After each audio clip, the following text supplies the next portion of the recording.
আমরা অবশেষে চলে আসলাম তালছাড়ি ইকো পার্ক।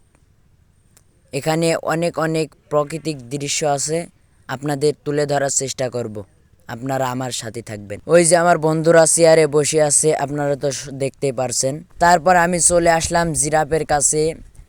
জিরাফ অনেক উঁচা, আমি হাতে ধরতেই পারছিলাম না। তারপরে চারিকোল আমার চশমা পড়ে গিয়েছে, আমি চারিকোল ঘুরলাম জিরাফটা দেখতে কেমন হয় তাই আমি দেখছি। তারপরে আমি আবার চলে আসলাম।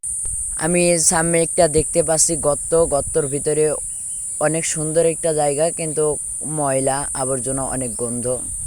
তারপরে আমি চলে আসলাম প্রাকৃতিক দৃশ্য আপনাদের দেখাবো বলেছিলাম।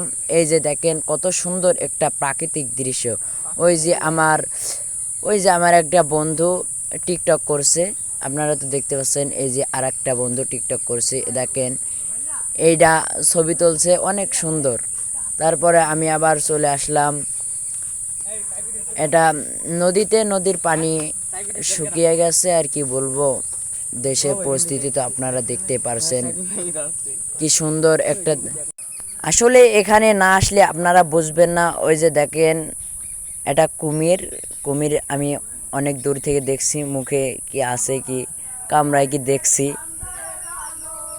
চারিকোল কুমির, কুমির তো আর বাস্তবে দেখি নাই, সেই জন্য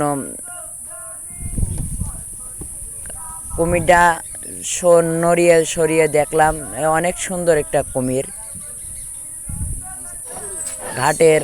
এই যে আমার বন্ধু পানি ছাড়াই লঞ্চ চালাচ্ছে, তা আমি বললাম বন্ধু আমিও একটু চালাই। এই যে আমার এক বন্ধু হাত মারছে আর আমিও চালাচ্ছি। তো এই ছিল আমাদের ডিসি ইকো পার্ক বেড়ানোর।